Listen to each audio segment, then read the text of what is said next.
Guy, you said you had some input on drivers. I think given Vermont's emphasis on just climate change, Okay. and their real sense of how do we preserve the environment, how do we stop the leakage, as well as being a state that is small enough where their people value relationships amongst one another, I think are real positives in terms of our commitment to climate change. We have the comprehensive energy plan that is out. Okay. So I think if we could focus on that, that could be a driver.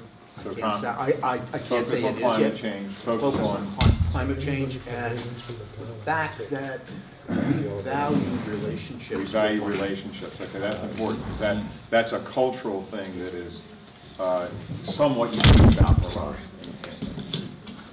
And my wife went to Smith College, so we spent a lot of time on Cape Cod and different New England towns, and it's one of the things we value very much about it, and Vermont in particular.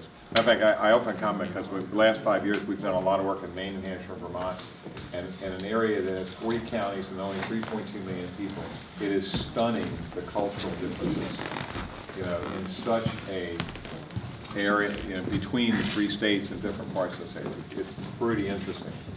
Okay, one of the things I noticed that when we were talking about drivers, I asked the question about what the drivers were. It was very clear that you all were not necessarily aware of what those drivers were, at least currently. So I just want to make sure that when you look at things, you'll see in the center there, let me get this pointer here. Okay, Dutch. Is this? There we go, okay. You look at analytical instruments here, I think that's where you fall in chroma, Joe. Lighting and electrical equipment, communications equipment, information technology, education and knowledge creation. This is one of the big ones here. You've got a lot of education resources in this area. Business services, financial services, distribution and transportation logistics. And over here you have motor-driven products, production technology, and metal manufacturing. So, and then you have biopharmaceuticals over here. You have some strength in those areas. So these are areas where you have current strengths. The question is, you can't be strong in everything. You got to make choices. And so as the strategy unfolds, one of the things that Vital Economy recommends is that we have what we call a 4x4 approach, which is you have no more than 4 goals, no more than 4 strategies or objectives for each goal, and no more than 4 action plans for any one strategy or goal, objective, okay? Yes, okay. Do we know what that looks like for Wyndham County? Pardon? Do we know what that What looks this like is, for Wyndham County? all of these are what it looks like for Vermont. These color code, these like deck of cards, the spade and the club and the heart and the diamond and the green block, where you see these marks on these pieces, this is where Wyndham has strength. So you see where you have a spade here, a spade here, a spade here, a spade here, where you have a club here, you have aerospace engines, you have medical devices. These are, what this is indicating is these are niche market sectors that you have some strengths in. For Wyndham County. Yes, ma'am. What do the different symbols mean? The symbols are only there to differentiate. I believe the spades are, see the clubs look like they're more service-oriented. Yeah, clubs are more service-oriented. The heart, well, if you use the heart for you know, there's only one heart in there. I think it has to do with something that has to do in the healthcare world. A spade looks like it is mostly in more precision manufacturing, and the club looks like it's, no, that's not, wait a minute, spade looks like all manufacturing, and the club looks like it might be supportive technologies of the manufacturing sector. I forgot to mention a guy named Mark Madsen, who was supposed to be here with me today, who is our chief economist, and courtesy of the FAA and the sequester, and a snowstorm in Denver. All flights were canceled through Denver yesterday, which was his hubbing city. So he was standing in line at the airport to get his plane out of Spokane and was told, no, we're not going. So he'll be here tonight. He'll be here late tonight. So I'll ask him to clarify that tomorrow, because he's the one who put the symbols on it. On that slide, can you just clarify the different colors? I think you talked about it briefly, but yeah, the colors are, there may actually be a slide, there may be a slide I can show this to you better in here, I think. Let me see if this is this the location? No. This is the location quotient, and what this is showing is the, hold on. Okay. See this symbol down here, dark green is location quotient greater than 4, location quotient greater than 2, yellow is location quotient greater than 1. If you are at 1 in that specific niche, you are equivalent to the benchmark of that particular kind of cluster. So a location quotient has to do with the number of people employed as a percentage of your total employment in the region in a specific industry sector compared to the benchmark of that sector around the country, okay? So if you're at 1, you're even. If you're greater than 1 at 2 or 4, so like in jewelry and precision metals and aerospace engines, this is showing that there are great strengths in those two, because you're dark green. That's what I don't think this, you know, you're right, and I've got to ask Mark about why this is done for here, because my understanding is that's supposed to be for, I'll have to ask him why we have that on there. Yes? I'm just curious about processed food. It seems, you know, we've got Commonwealth Dairy, we've got Kraft and Cheese. We seem to have some businesses dealing in processed food. Do we not have as many as we think? It's not the businesses, it's the number of people employed in those businesses. So you could have a number of businesses that have 10 employees, but the total of those employees are not adding up to a cluster, a strength that is, you're probably less than location quotient 1, okay, in those areas. All these location quotients have to do with the number of people employed in those businesses compared to your total percentage of employment in your economy, okay? So let me just move on to a question. What do you think are the most important challenges to your local economic future? Whether it be the Wyndham region in general, or whether it be the specific area you're responsible for, what are the greatest, and if it is your area that you're responsible for, mention what area that is. If you're talking not just about Wyndham. What do you think are the greatest challenges? Yes, Jill? Education in terms of at the child level, because in terms... The K through 12? Yeah, because attracting people here, especially my age, my generation, when there isn't an education system that they feel comfortable putting their children in, it's hard to bring them here, start businesses, get them to come here and live here and grow their families if they don't feel comfortable. So you're saying from your perspective as an employer and as a parent that the education system in Wyndham region is not up to the standards that you think are needed for the future? And the perception of it as well. And the perception of it, yes. Okay, okay. Did you have your hand up also? Yes, I think as a retailer, it's certainly competing with tax-free New Hampshire, which is where the growth has come over the river. So competing with tax-free New Hampshire is a key, yeah. Guy? I would say to take Jill's point even further, I think for us, the level of expectations that we have, either as parents or as business owners, in terms of valuing advanced learning, ongoing learning, and its application to the workplace. Okay. I think we compare ourselves to, and again, I'm familiar with the apprenticeship program in Europe. They are far beyond us right. in terms of what their expectations are. Right. At the high school level, they're studying what we consider college physics. So I think our expectations from not just parents, but as right. business owners right. and supervisors and all, that needs to be raised as well. Did you capture that, Pat? Yes, and ongoing learning and its application to.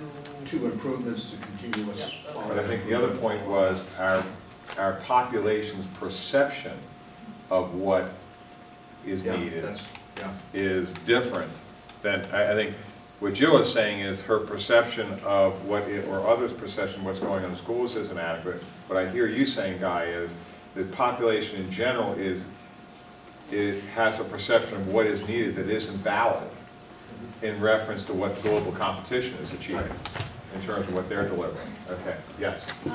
I think part of, and I don't know if maybe this is part of SeVEDS' plan, but having this type of meeting with local school boards and local educators, because the stigma of going to a tech school sometimes is, you know, like the one in Springfield or the one in Brattleboro, is, well, the kids that go to tech school are the ones that aren't really book smart. You know, they're not looking for the advanced placement college courses and that. But then I watch a commercial for a tech center, I don't know what it's called, but it's up in the Burlington. Essex Tech. And I want to go there. Yeah, right. And as a high school student, those kids are going there and using a CAD program. But in this area, there is a little bit of, well, if you go to a tech center, you must want to be an auto mechanic, or you must want to be a forester, and I don't think we promote that enough within our schools. I know this local school, the guidance counselors are not even 100% sure what the programs are, from personal experience. Okay. Well, so there needs to be a discussion with the local educators. That is an important piece of educating the market. Because not only do people not understand what the drivers are of their economy now versus yesterday, but they also don't understand what jobs actually constitute. There's I don't know, Pat, whether you have the Carnival study out of Georgetown University. Okay, I can get, this is looking at through 2018. Yeah, I don't have it, I used to have it. Okay, I have it, okay, and they have it for each state. This is a major study done by the Georgetown School of Labor, I think it's called, in economics.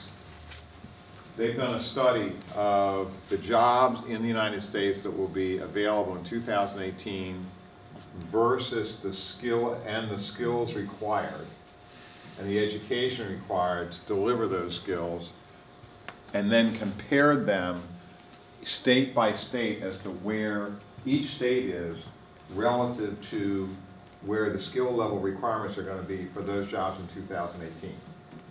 And so you can actually get, I think we may have already pulled the Vermont one, but there is one for Vermont. And you can ratchet it down to the local level. By 2018, 63% of all jobs will require greater than a high school education with certifications, but not necessarily a college education. Okay? So this concentration on, Cynthia, what you just talked about, the concentration on, well, if they go to technical school, you know, they're just losers or whatever. That is crazy. This is one of, I often comment that the only people in my world that have extra condos are my carpenter, my plumber, and my barber, okay? My barber makes over $100,000 a year, okay? And I only pay him 17 bucks, but there is a disdain in this country for technical skills and technical labor, which is crazy. And yes. I'm sorry, I just wanted to add, you said important challenges. I wanted to pick up on a word that Guy used, which I thought was really provocative, and that was expectations. Yes. I have a sense that the broad expectation of people who live in Windham County right now are not sufficiently high. Right, okay. To raise a challenge, to pull us forward, to make a better economy and better living for everyone who's here. So I think that's a real contribution, is to raise those expectations for everyone. And I would suggest that one of the reasons might be that and this is my own perception, it has nothing to do with any research I've done except looking at data. You have an extremely large preponderance of higher education degreed people in this region that are making a lot less money. And I've had anecdotal comments by people since over the 3 years that I've been in and out of this particular area that they are frustrated. They like where they live, but they're frustrated. They got one couple, the 2 PhDs in the family, and neither one of them are making a huge amount of money. But they're frustrated that, you know, why would I push my kid to go, you know, for XYZ level of education when you can't earn money for it? Okay, so I'm beginning to wonder, Jeff, whether there is an unintended consequence of choices that have been made by a population in general in Windham County about the education they've achieved versus the economic performance they've attained, and how that's reflected on their attitudes toward what their children should do. And I don't know whether that's valid or not. I don't either, but I wonder about it, and that's why I really Right. like that term Yeah. expectation, which can be spread widely to Chad's comment and Bianca's and others. Let me just finish one other comment on this, and that would be, in every region we're working in right now, this is a huge problem. The problem of not expectation, but the problem of, I differentiate between perception and expectation. Expectation, you know, is what you expect of your children or whatever. Perception is what is it that is required out there. Okay, and what we're finding is across the board, adults and guidance counselors' perceptions of what work is all about and what it requires is totally asymmetric with what actually is going on. That people do not fundamentally understand what is needed. And so we have 2 over here, 1 over here, Joe. Yes. Just want to highlight the perception aspect that was brought up, and in a couple of areas. I have 2 kids that have been through the school system here, 14 and 17, and the one in the public school system loves the school, it's great, and visiting with cousins in private schools in Connecticut, New York, whatever, the same levels, do the same in conversations, objective scores, SATs, whatever. Just, I think the schools here have the capability, they're good, and a lot of it's the perception, and the technical school,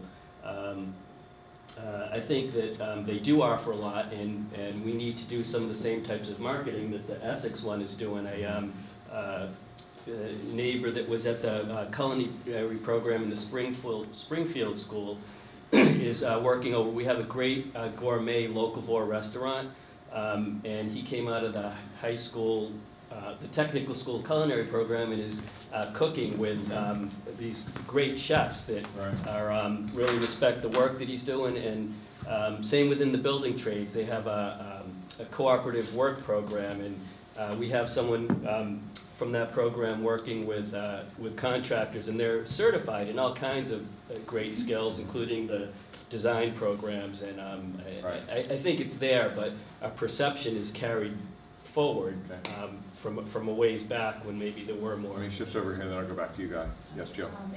With Gary, he is 100% right on that, and that my kids as well go through the public school and will continue to go through the public school, and I have been very happy with it. But there is this constant perception of, but I just wanted to add one thing to your point when you said about the 2 people you spoke with who had PhDs who aren't necessarily pushing their kids to go to college, and I've seen it on the other aspect in that they are still pushing them to go to college, but pushing them not to come back. Right. Because there's nothing here. So yes, go to college, but go somewhere else where you can build a better life. So that is it. When you're pushing them away, you're not going to have that future workforce. Okay, Guy, you had one, and then I want to move on to. I mean, this may be controversial, but I used this phrase with Jeff, and he didn't disagree with me on this.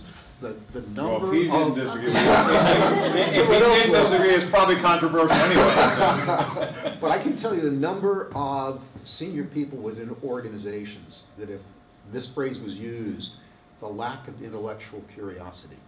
Interesting. And I haven't heard people push back on that. That they recognize that that's not embedded within this region's culture. And an example of how that could be nurtured, though, is we ran a program for contractors in which we presented, one of the assets we have is an incredible business down in Brattleboro called Building Green, in which some of the most advanced principles of building science were presented. And this one contractor had all of his employees attend. And he said, as a result of that, the level of discussion and problem analysis in our work has risen dramatically. But I don't think that's throughout organizations in terms of what are we, coming back to the expectations, what is the knowledge and the skills that we require to do this job at advanced levels? And I think that, you know, that desire, that curiosity, that wanting to understand why is this problem broken, how do we solve it, without going to somebody else for the answers. I think that's Okay, I'd just like to close this piece off by saying that as I reflect on what you all have said before the break and after the break, it seems to me that you're really saying that the challenges that you're facing are primarily focused around perception, expectation, lack of information, lack of knowledge about what makes the economy, what is expected by the economy, and also a lack of collaboration culturally across the different sectors, whether they be towns or whether they be sectors of the economy or whether they be cultural, different cultural age groups. So that says to me that that the SeVEDS strategy going forward needs to think about including within it some focus on how do you get this region's head around what the economy can be and needs to be going forward, and how do we get the region around town by town and culture by culture the idea of how collaboration is really good for everybody, and that the region's going to be much stronger for it. And I also think that based on the lack of perception lack of understanding of what the drivers are, and also what the relationship of Brattleboro is to the greater region, a greater sense of the value of Brattleboro in a larger region and its role, because it is part of a larger economic region. So I appreciate that input, and what I'd like to do now is, this thing will keep going. Well, I do want to ask one question, though, about innovation and entrepreneurship. What do you think the role of innovation and entrepreneurship is in terms of this region's attitude towards entrepreneurs or towards the risk that is taken when you, in entrepreneurship and innovation, there are a lot of risks that get taken, and some win and some work and some don't. What do you think this region's perception is about entrepreneurs, their acceptance of entrepreneurism, their willingness to, does this region really promote and celebrate innovation and entrepreneurship? Denise, I see you physically. That's a tough answer. I don't know, I mean, that's what we do in my department at SEVEDS is help people who either have businesses or want to start businesses, but typically we're working with lower income individuals. So it's tough. I mean, it's, you know, a lot of them have credit issues. A lot of them coming in don't have a real grasp on what it takes to start and run a business. I think quite often people bootstrap it. They end up opening a business regardless of not what we say. You know, we don't judge people's ideas and their businesses. We say maybe a great business, may not be the right place, may not be the right time. They'll do it anyway and then wonder why it fails. So I mean, you know, we're trying to help people start businesses, but keep them. And I think that's the right. more important. So I think it's tough. John? The theme that recurs just speak up so they can. In the community, when I, you know, on the planning commission, is outsiders are entrepreneurs and innovators, and an outsider is gonna come to our community, change our community. We don't want that. And so there's a real opposition to outsiders coming in, outsider entrepreneurs coming in and changing the community. Okay. I think that we do celebrate the larger businesses that employ a lot of people who have been entrepreneurial or innovative. I think we're really proud of them, like Commonwealth Dairy or from places like that. I think that some of the smaller businesses that might locate to Main Street or downtown or something like that. I know I personally am skeptical, just crazy, is it going to work? So I think it's a little bit of Okay. Anybody over here? Dutch? The whole idea of entrepreneurship and innovation needs to be taught in the schools, and there needs to be a role model for it, and that doesn't exist here. Okay. So much as it does in other areas, and there also has to be access to capital, and there has to be access to sharing of ideas with other entrepreneurs, and I think it's important for that because the companies that have started here over the past 30 years that have grown here are still here, but it does take support from, as John was saying, it takes support from the communities, it takes support from the lending institutions. Right. I think it's important for the future. Okay. Any other, yes? I think again, just going back to retail, as we have so many little undercapitalized businesses that start up sometimes in the downtown and they fail, they haven't really have the right marketing, the right product. It does give a little bit of a bad rap to some of our small downtowns because businesses can survive here, but it needs to be the right type of business. But I think when people kind of see all these little businesses coming and going, it is a kind of a bad portent for the downtowns. Okay.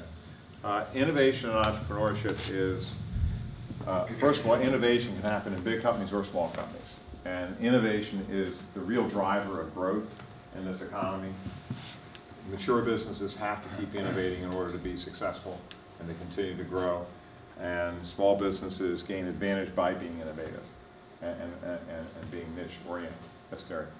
Just that in this area for entrepreneurship, although some small downtown retail ones have had a tough time, all of the large successful manufacturers in the industrial park, calling each one and asking them about their origins, they're all local entrepreneurship. They're people that started businesses here, some of them technical, but some of them without the college educations, both just having... You're talking about in Bellows Falls? Or in the region, Okay. Some like Chroma from Brattleboro, Sonax from locally here, but they were all started out as entrepreneurs. Right. They're successful manufacturing. I think they scored in the top 5 of fastest growing businesses 4 years ago for the Vermont Business Magazine. Okay. And, so I think the attitude and the opportunity, entrepreneurship and innovation, definitely is there. And with a lot of the population here, over half of it being low income, the issues that Dutch was talking about, the access to capital and being taught in the schools is really important because those folks all have, they have great energy and they want to work, and 75% of them don't go to college, but it's opportunity. Okay, good. So one of the things we need to be focusing on is what's the role of innovation entrepreneurship going to be in this strategy as it moves forward. So what I'd like to do now is really go to challenges and issues of challenge and opportunity. Now that you've given us some input on that, these were defined by people from SeVEDS in 2010. I think there's been a few added from the last session that we did. Was that back in March? The opportunities are over here on the left.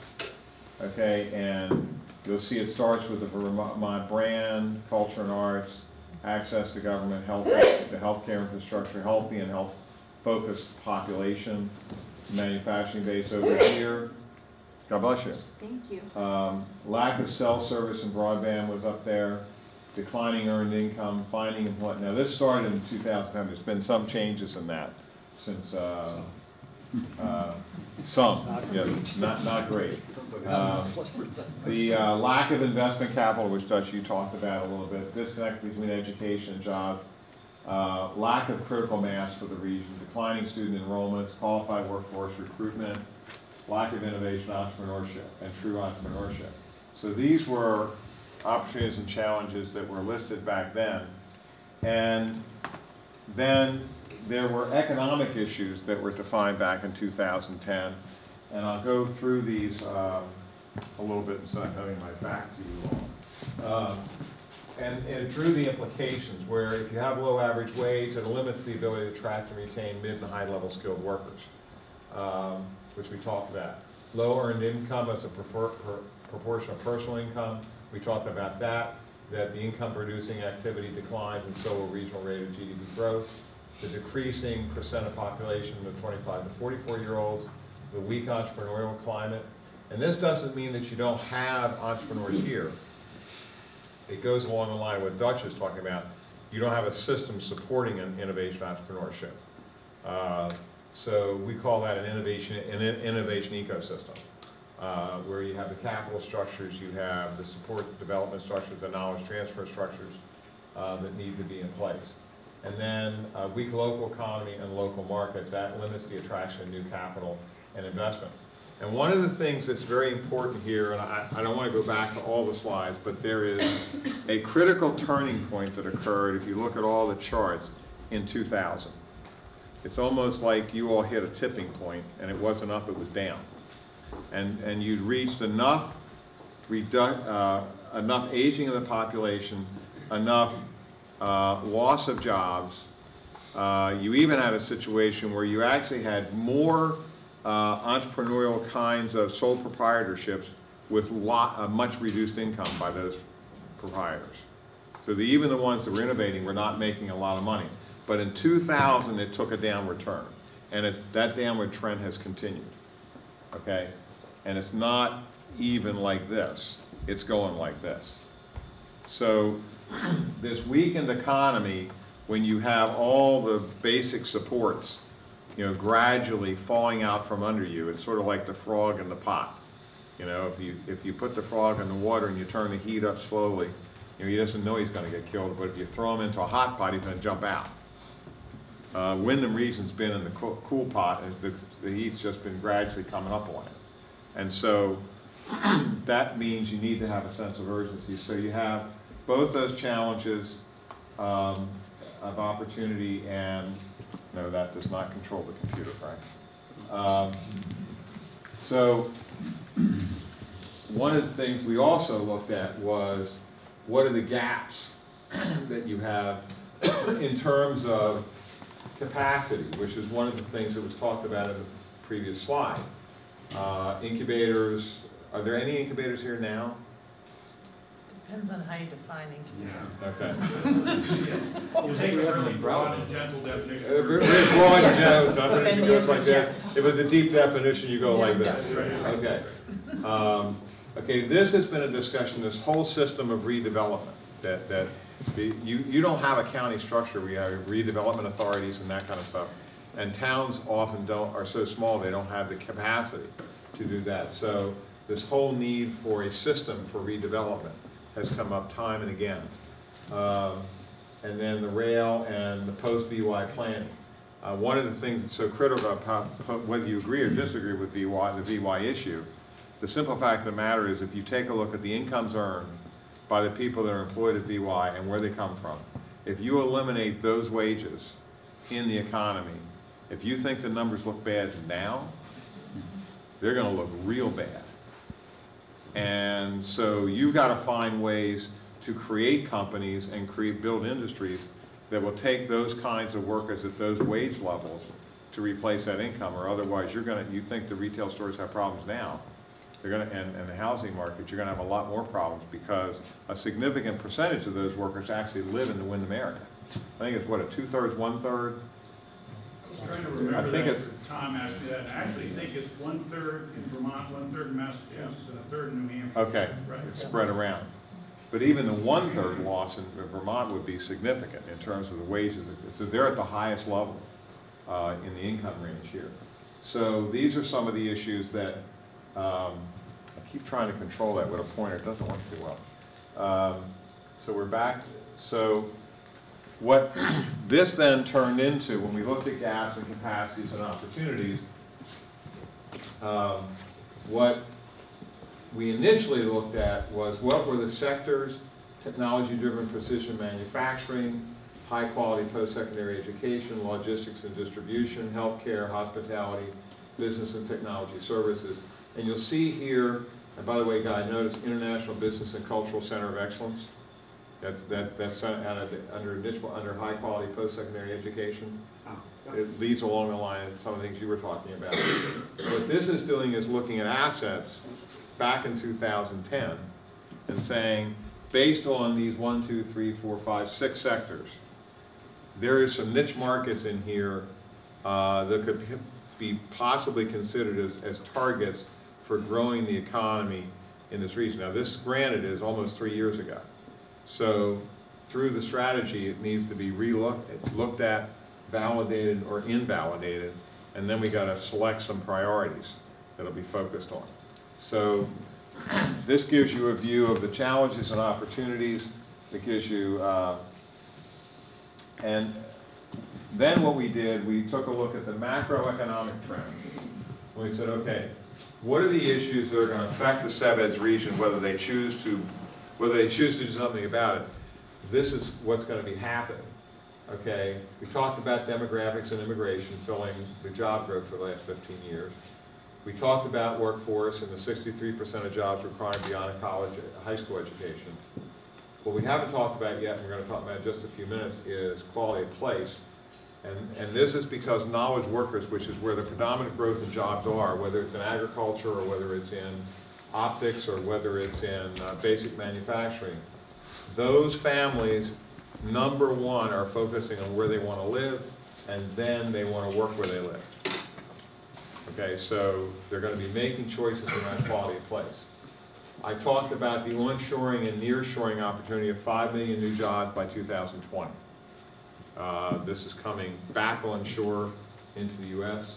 I will tell you, in Central Illinois, we have a target right now of capturing 7,800 of those jobs, just in that Central Illinois economy, specifically around the onshoring opportunity. You look at U.S. manufacturing growth, which is driven by low cost of energy and rising global wage rates and a reduced risk profile. What's happening is, because products have shorter and shorter life cycles, companies are becoming more conscious of intellectual property theft. And when you look at emerging markets, the amount of theft of the intellectual property of a new product that's just been developed or a new service by foreign competition is so significant in certain economies that companies are choosing no longer to manufacture in those areas, because they want to manufacture here. Because if the product cycle is short, if it's 18 months or 2 years, and you're 6 months into a product cycle, and you got all the research costs, and somebody's now stolen your intellectual property, and they're now remanufacturing, and you've only got an 18 to 24 month cycle to recapture your R&D, you're up the creek without a paddle. So this is a huge problem, and the U.S. is regarded as one of the safest places in the world to launch a product, because of the high levels of protection. And then we've got this huge change in energy. And what's also happening is companies are now required to put in many of them, in their annual reports, a sustainability report that looks at their total carbon footprint. One of the reasons Apple or Walmart or others are moving more purchasing of manufactured goods onshore is to meet some of those requirements, because they're now looking at the total cost of transportation that's applied to getting a product from China or Japan or whatever all the way to the US or into Europe. So you're looking at a much greater level of focus there. In terms of local food trends, food security is homeland security. And so when you're looking at the way in which food gets produced today, the local food movement from the standpoint, like my wife and I will buy nothing but organic. We don't want any meats that are processed in big processing plants. We don't want to take the risk. We want to buy fresh produce, okay, because we don't want all the pesticides and that kind of stuff. So there's more and more people focusing on how people want to know where their food comes from. Now, from a U.S. standpoint, there's nothing stopping, these radical terrorists around the world finding a way to come into the U.S. and doing something to the food supply, especially if it's in a mass-produced area. So if you have a local control, so food security is driving the local foods movement, not just the foodies. Okay, so and then healthcare is a huge transformation going on. And it's not just because of what's happened with the Affordable Care Act, but it's also because the innovation is now taking place in healthcare. And you're going to see more changes in the way healthcare is delivered and the cost of delivering healthcare, and the opportunities for developing new products and services in the healthcare market, probably more so in the next 10 years than had been true in the last 10, even though we think we've had innovation now. So these are, and healthcare is the largest single industry in this country. It employs more people, and it has a higher percentage of the GDP of this country than any other sector. So if you want to participate in the growth industry, it's called healthcare. And you can, in fact, in Central Illinois where we're working now, there's a hospital system there that has become so good at what they do. They now, 1/3 of all their patients come from 34 counties around them, not their local 4-county area, and they deliver 2/3 of their profits. And this group is, there's an ambulance company there that is now hiring nurses to be EMT workers, emergency medical workers on those ambulances so they can assess patients on the spot for delivery and prevent them from having to go back to the hospital. Deliver them into a more appropriate mode than take them to the emergency room. Because under capitated cost now, you take them back in less than 30 days, the hospital doesn't get paid. Okay, there's an ambulance company innovating to figure out how, and now he's got ambulances in 2 states and moving to a 3rd one. So there's a whole bunch of transformation that's occurring in those areas.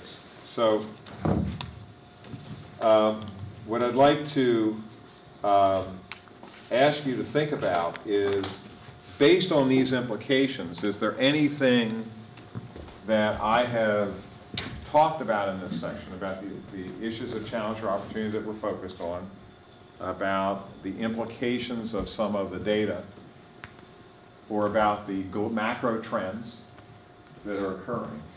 Have either lit a thought in your head or said, is there something this is saying to me that we ought to be focusing or doing something about? John. We could do most of what seems to be recommended or suggested, and I suspect that if we don't improve return on investment, nobody's coming here. If we don't improve return on investment for Opportunities. For any innovator or entrepreneur, they need to see that investing here they're going to get their money back. Okay, and what do you think prevents them from seeing that they can get a good ROI here? Well, it seems like it was quite a few things that were discussed today. Okay, well, just give me 2 or 3. That it looks like the economy is asleep here. Okay, looks like the economy is asleep. Okay. The rumors that may or may not be true that energy costs are high here. There's questions about the workforce. Mm-hmm. Because if there are people are ready to be hired by your company, it's going to cost you less than if you have to train them. So what you're saying is we've got to create the environment, the enabling infrastructure, and the perception that will encourage people to want to start businesses, attract here, move here, whatever. Okay, so it's really about creating that environment, that positive environment and culture. Guy, you mentioned that. Two points. One is, Deb Boudreau is great at what she does in terms Who's of Deb helping Boudreau? with small business administration. Okay. Giving advice, and Denise, but that's two people Okay. in Wyndham County, and small businesses really in this area don't have the kinds of internal processes, whether it's marketing, whether it's finance, or whether it's personnel kinds of issues, where they really need some help in terms of how do we move forward. So you're saying a more robust small business development system of Absolutely. service. We have it for agriculture, but we don't have enough in terms of helping small businesses with those kinds of functional areas in terms of growth. The other is, again, having to do with small businesses, and maybe Pat can answer this too, I don't know. But it's real difficult to get funding for ongoing incumbent worker training when you have a small business. Right. If you're a large business and you want to approach the state for assistance, and that money can come. But if you have to go out to 4 or 5 or 6 different similar businesses and get funding for incumbent training, that's an impossible task. Well, one thing you should be aware of is the Vermont training program that the Economic Development Department administers has a specific called Step Ahead grants that they're targeting at small businesses. Right now, it's up to 10% of their full allocation, so it's a recognition of that. But what has been found is many times the small business, and Denise, you may have seen this too, is the CEO is the CEO, the CFO, the Chief Marketing Officer, the Human Resources Manager, the Training Supervisor, the New Market Development Person, and so trying to get these little guys to say, yeah, okay, I can get 2 people out to training or whatever the case might be. So I think the money could be there, but it's how you structure that training. But I hear you. Yeah. Okay. So again, more support. Yes, Jesse. Well, I'm reminded of my experience on the Brattleboro Select Board, where 2 fellows we euphemistically referred to as yogurt boys, Tom Moffat and Ben Johnson, came to us and wanted to start the Commonwealth Yogurt Factory, which is now in Brattleboro. But they looked at Massachusetts, they were looking at New York, they were looking at New Hampshire, and looking at Vermont. But what they did, and I think somebody like those 2 to come and speak to people to how to do it, because they had an idea that they wanted to make yogurt. They wanted to, and what they've had has been a pretty good marriage between the Vermont product, using milk from local farmers around the state. It works. So and they promised us that they would have 35 to 40 employees in the first year, and by about 3 years they would have 50. They've been up and running in the first year. I think they were almost at 100. They are over 100 right now. Wow. And I think they are decent paying jobs. It's a clean industry, and no one knows it's there basically. So it's a perfect match for Vermont. And that, they could tell you the obstacles they had to overcome. Were they local Vermonters? No, aren't they from Massachusetts? They're from Massachusetts. Yeah. Okay. But I would love to talk to them about why. Yeah. Why they came to Vermont.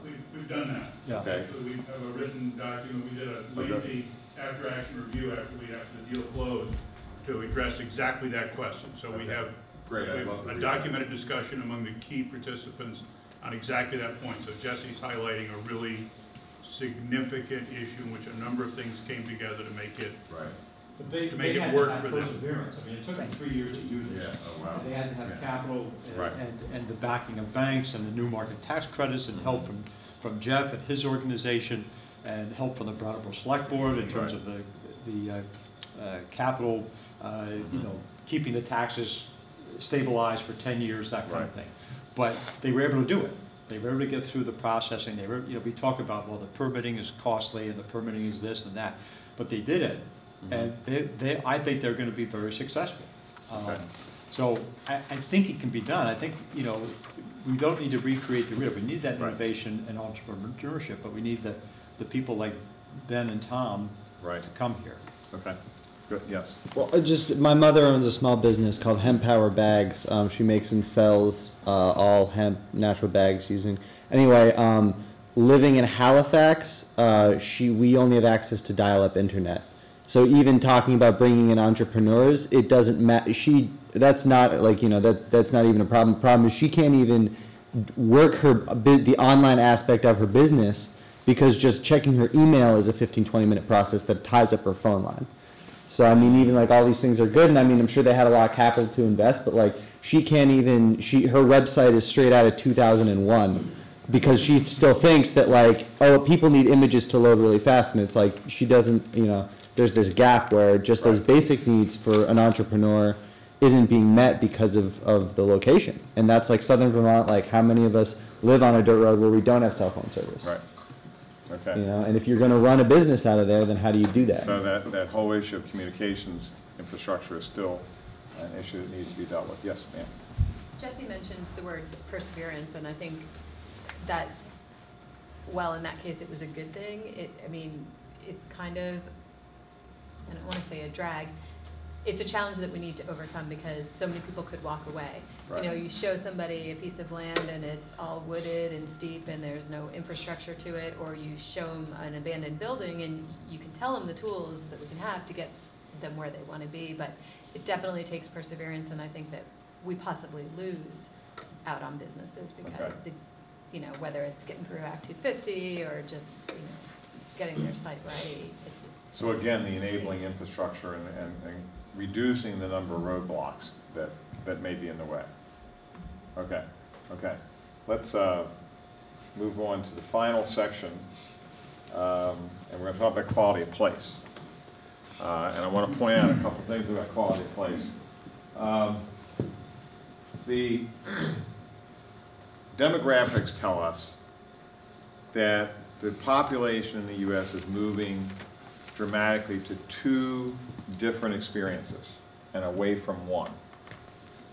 They're moving either to a rural active lifestyle or they're moving to an urban active lifestyle, and they're moving away from a suburban lifestyle. Okay? So you have a situation here where you all have the beautiful small town, rural, bucolic atmosphere of Vermont and southeastern Vermont, but you also happen to be near, relatively near, some pretty significant urban centers. So the conventional wisdom has been in economic development that if jobs are available, people will follow. That is no longer the case. Jobs are not enough. It is the atmosphere that those jobs are in and where people want to choose to live. So this is why quality of place has become such an important issue in and how we look at an economy. Now, the way you look at quality of place, you look at a community that, first of all, has assets versus deficits, and quality of place looks at a number of issues that have to be dealt with. When you look at community assets, they fall into human capital, social capital, physical capital, financial capital, environmental capital, cultural capital, healthy community capital. Which one of those, or how many of those categories are typically looked at from an economic development standpoint? Which of those categories? 1, 2, 3, 4, 5, 6, 7 categories. Which ones are typically looked at by economic development? Pardon? Not for most people. They look at financial and they look at physical capital. Physical. Okay. Now, smart economic development people will look at human capital. But I've reviewed over 1,000 comprehensive economic development strategies in this country, and I will tell you, there might be a reference to the Workforce Development Board, but that's about it. Social capital isn't even in the equation. Okay. Environmental capital, they're the enemies. Okay. And cultural capital, well, that's about tourism, and tourism really isn't about economic development. Okay. And healthy human capital, people have not understood that a healthy community breeds a healthy workforce. So when we look at quality of place, we look beyond the physical and financial, and we look at these others. Okay, so when you build a quality of play strategy, you're looking at these aspects. Frank, I was listening to, I worked in economic development in New Hampshire for 10 years, Yep. and I was listening this morning to the new commissioner for the Department of Resources and Economic Development, and he was talking about, and that's another challenge we have, and we're sitting right next to a state that has the same quality, politically it may not, but the same quality of life. And I listened to Al Rose talk about this morning, that they're promoting the quality that exists in New Hampshire, the same thing we're doing. Right. So we have this additional challenge of New Hampshire that also has 70 miles from us, Thayer School of Engineering, that is an incubator hub. Right.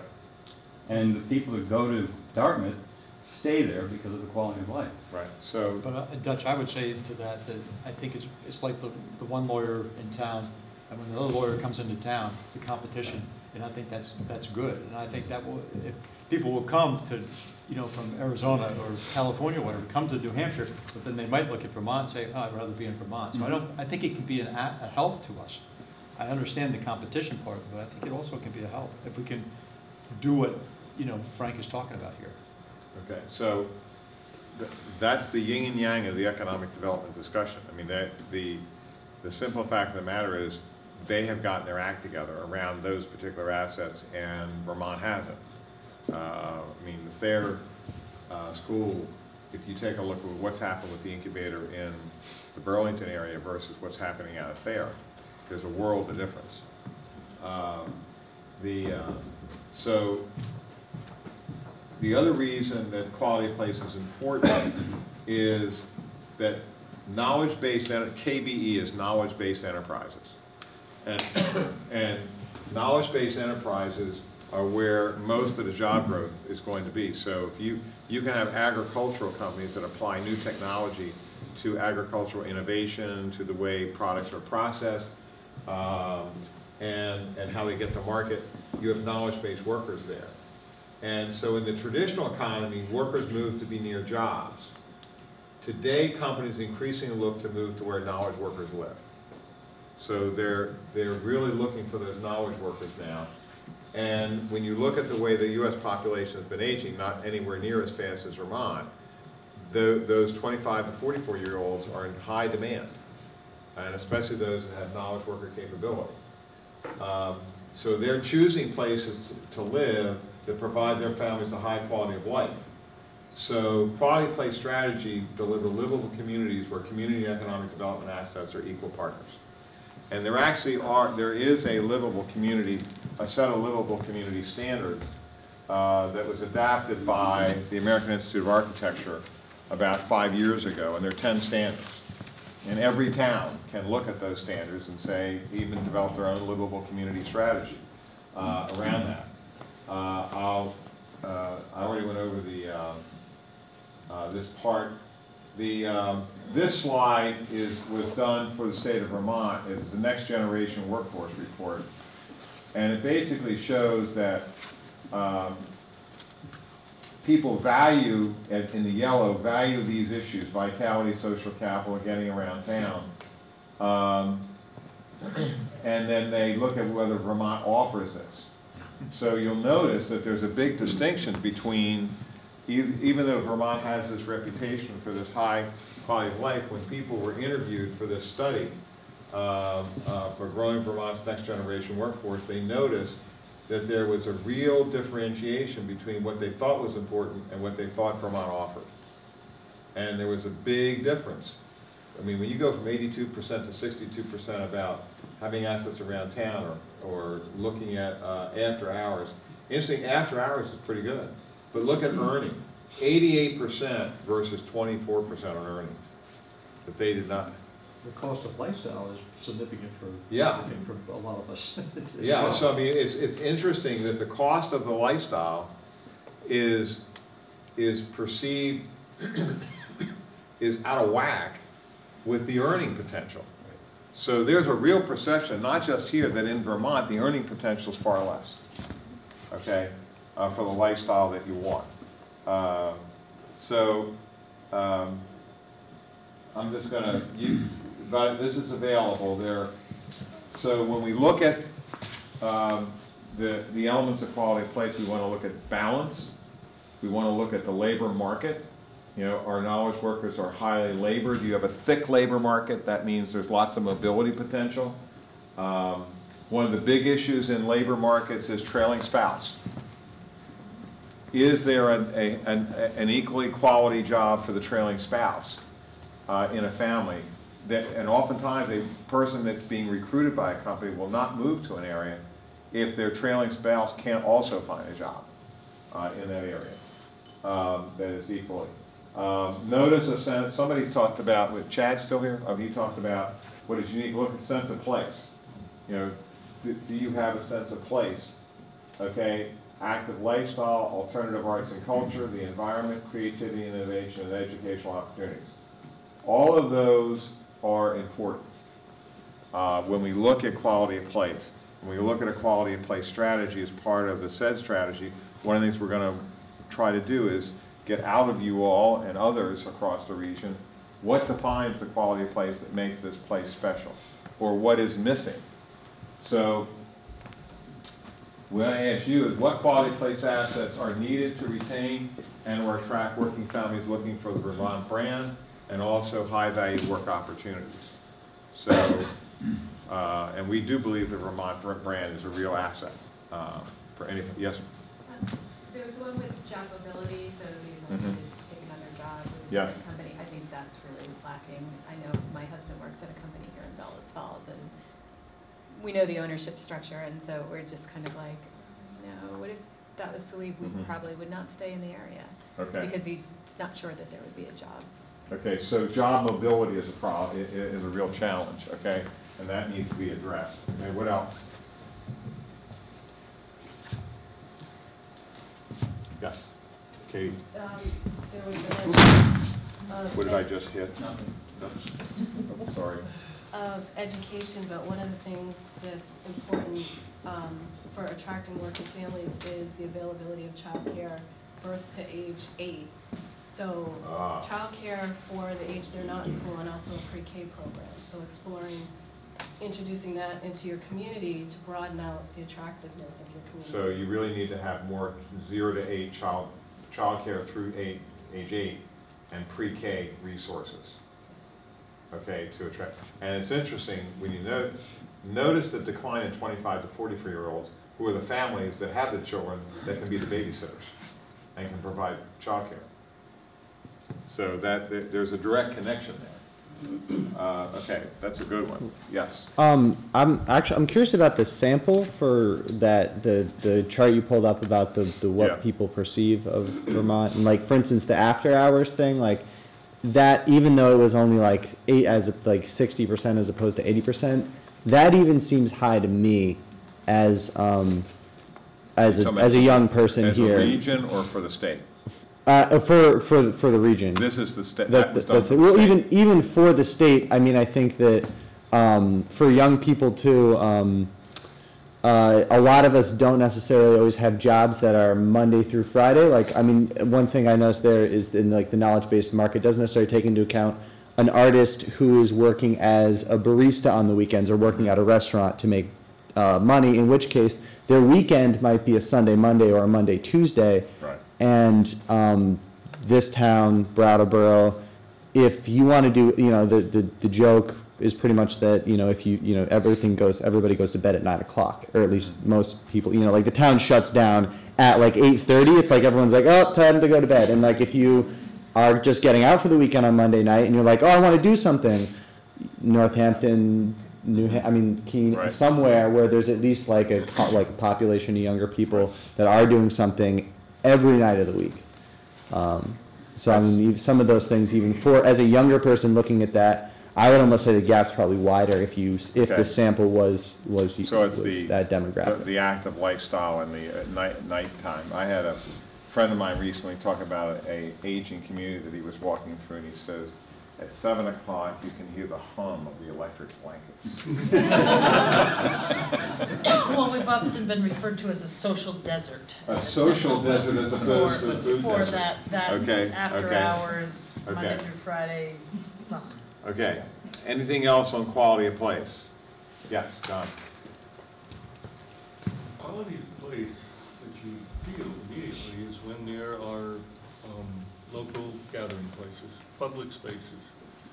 And even though Vermont has this high value of the natural environment, it's often there only to be looked at, not to be occupied, not to be used as like a square, a green cafe.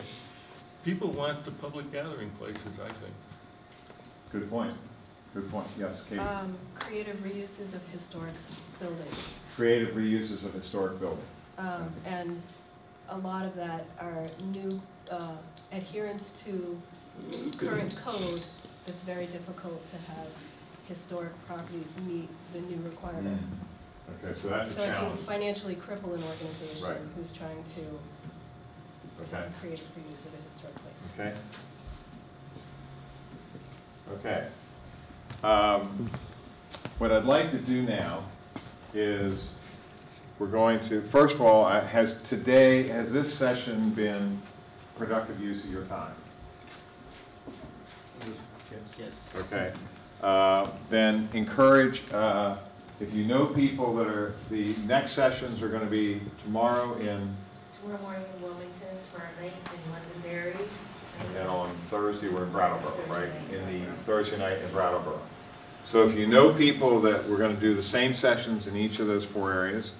I also encourage you, if you have ideas for people that you think need to have input or be involved, and you want us to try to figure out a way to reach out to them to get them to some of those meetings when we kind of have them in June, whether it be evening or daytime meetings. It's the week of June 24th. The week of June 24th we'll be back. Okay, so in those meetings we'll be doing actually a review of what we've learned from these meetings, and plus going through some of this stuff again to make sure we're getting additional. And we'll also be looking at, under the Comprehensive Economic Development Strategy, which is a report that goes to the Economic Development Administration, which provides local communities with access to funds for infrastructure, sewer systems, roads, all those kinds of things. We will be looking at, we will begin the process of soliciting ideas for projects at the local town levels to come into that, and there'll be a formal process that those will be reviewed through, that will be discussed in June, how they'll be assessed. There'll be an open process to bring solicit ideas to come in, and there'll be a panel that will use a metric-based approach to assess whether those projects are connecting to strategy or not. So that will be taking place then. And so we also have this afternoon, starting around noon, we have a manufacturing and tourism session. And do you have the list? What's happening? What groups are we interviewing with tomorrow? Professional, scientific, IT and creative, and one other. Yes, I have. Working lands, thank you. Yes, I have it here somewhere. I have it over there, right? Okay. Yeah. So each day we're doing regional meetings and we're doing interview sessions with specific industries this week. We'll be doing this today, tomorrow, and Thursday, and then I'm collapsing and going back to Baltimore on Friday. Okay? So do you all have any questions or comments for me at this point? We've gone through, I think, let me just review that we're in the discovery phase right now. In Connect phase, which will be in the June through August timeframe, and because of the snow, we got snowed out in April, we've moved the final report to October, right? From September. And so we're getting all this input. The May meeting moves to June, and the discovery, which is we're taking input in. Then we're going to collect all that information in the July through September timeframe, assemble all that, and then there'll be a major report out in October to the community at large in a public meeting. And then that'll be available for 30 days for public comment. And then once that public comment comes in, we will then submit the report to the federal government. And also, Jesse, yes? I assume that this is on the SeVEDS website? Yes. All of this whole PowerPoint will, yeah. And the timeline you just described as well is on the website? Yes. Yep. Yes, ma'am. It's my understanding that one of the purposes of a SEDS is to enable the region to receive federal grants, that there are Yes. certain types of grants you can't get if you haven't submitted a SEDS. And on one of the slides, you said that it's November, after the 30 days, then you submit. Yes. How long after that can you start applying for federal grants? Well, well, first of all, the SEDS is you can start applying immediately, essentially, once the SEDS is accepted. There is nothing that prevents you from applying now, except that without a SEDS, you don't get extra points. Okay? The other thing that is important about a SEDS, it used to be that it only applied to the EDA, the Economic Development Administration, which is part of the Department of Commerce. Today, the U.S. Department of Agriculture, the National Institutes of Science and Technology, HUD, Department of Labor, Department of Transportation are all looking at whether you have a SEDS. And the vast majority of grants of any importance are also being put into major multi-agency competitive packages. So because monies are being cut back in domestic spending, they're now aggregating pots of money out of Department of Labor, HUD, Housing, EPA, all of them into a pot and say, hey, we got $40 million, we're going to make 10 $4 million awards. Or we got $100 million, we're going to make 5 $20 million awards. And everybody's going to compete across the country. And only 20 people are going to 20 groups are going to get it, or only 10. So the SEDS are becoming more and more important in terms of setting the stage. And your grant application has to show not only that you have a SEDS, but what you're proposing to do is in concert with that. Okay? So. Who adopts the SEDS? Like when we have a final product? There's a SEDS committee that is established under SeVEDS. SeVEDS is a designated group by the EDA to handle the SEDS for this region. And that group will adopt the SEDS, and the board of SeVEDS will adopt it, and then submit it to, and then they're responsible annually to update that SEDS. Okay? Okay. It is now officially 11:30, right on the dot. Any comments about the meeting? Any input for us? Okay. Well, thank you all. You have been very engaging today. Thank you for your input. I'm sure Pat's fingers are feeling challenged right now, and we now have a half an hour break before we have to start over with some interviews. So thank you all very much.